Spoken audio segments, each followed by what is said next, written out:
इतना पुलिस वाला क्यों आया? इससे पहले जब दरोगा का रिजल्ट हुआ था तो लगभग 20-25 जीप से वो लोग आए थे लोग, और पूरा ये स्टेज दरोगा से भर गया था। तो मोहल्ला वाले लोग डर गए कि लगता है खान सर के ऊपर छापा उपा पड़ गया है, इतना पुलिस वाला आया उठा ले जाएगा यहाँ पे। बाद में पता चला कि मिलने आया था लोग यहाँ।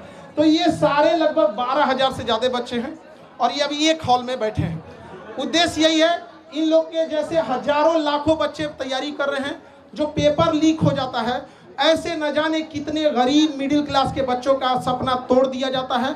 और शायद अगर ईमानदारी से परीक्षा नहीं होती तो यहाँ ये लोग नहीं बैठ पाते, केवल अमीर लोग बैठे रहते। लेकिन यहाँ कोई भी ऐसा नहीं होगा, सब मिडिल क्लास गरीब घर के बच्चे होंगे। मकान मालिक के सताए हुए हैं, हॉस्टल में इन लोग को अगर मकान वाले और बिजली विभाग से भी कहते हैं, आपके माध्यम से कहते हैं बिजली विभाग से भी, कि ये जिस हॉस्टल में रहते हैं वहाँ इन्वर्टर वगैरह नहीं रहता, तो कम से कम स्टूडेंट एरिया का लाइट ना काटा जाए। आप लोग सहमत है कि नहीं जी? स्टूडेंट एरिया का 2-2 घंटा लाइट काट देता है, ऐसा कहता है कि दुनिया भर में बिजली दे रहे हैं, यहाँ पे मंगल ग्रह पे बिजली सप्लाई करेगा, पहले विद्यार्थी के देते बिजली यहाँ पे। लेकिन जिस तरीके से अब नीट का भी पेपर लीक हुआ था, नीट परीक्षा के लिए इनका कहना है, तो कुछ पत्रकार हम टीचरों को कहीं कह रहे हैं कि हम लोग के पास पता नहीं क्या बुद्धि वगैरह का, उनका कहना है कि हम लोग के पास इतना बुद्धि नहीं है। अजीब हाल है। देखिए, नीट पेपर में कहा गया है कि एयरफोर्स पेपर को पहुंचाएगा। अच्छी बात है, आप इनिशिएशन ले रहे हैं, लेकिन समझिए मलेरिया की बीमारी में टाइफाइड का इंजेक्शन नहीं मारा जाता है।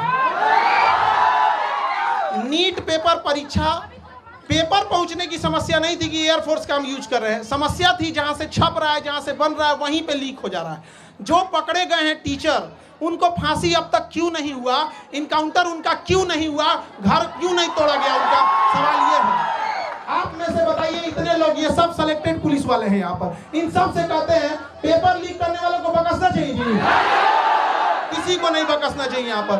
और अगेन सरकार प्रयास कर रही है, एयरफोर्स भी इसमें ला रही है, बट समझिए ध्यान से, एयरफोर्स क्या करेगी? पेपर तो नहीं छापेगी, एयरफोर्स ट्रांसपोर्टेशन का काम करेगी, हेलीकॉप्टर से ड्रॉप कर देगी। लेकिन जहां से छप रहा है उन बेईमानों को जब तक सजा नहीं देंगे, ऐसे ही गरीब घर के बच्चों का हक मारा जाएगा। और जब तक हम लोग हैं, हम लोग के पास एक ही शिकायत रहती है गवर्नमेंट से कि भैया पेपर तो ईमानदारी से ले लो यार, हम आपसे क्या मांग रहे हैं। ये बच्चे कुछ नहीं मांगते, ईमानदारी से पेपर मांगते हैं, अगर परीक्षा टाइम से हो।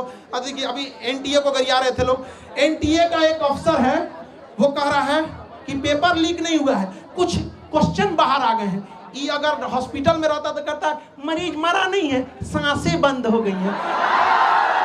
पागल है सब वहां बैठा हुआ, हम क्या बोलेंगे।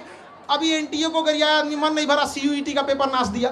बताइए, एक बच्चे के मनोबल पर कितना बुरा असर पड़ेगा, हम लोग परेशान हो जाते हैं। और पत्रकार में कुछ लोग कहते हैं कि हम लोग, शिक्षक लोग को कुछ आता नहीं, पढ़ा के पसीना से कपड़ा भीग जाता है। यहाँ पे जितना पसीना ये लोग बहाते हैं, उतना साथ में हम लोग भी बहाते हैं।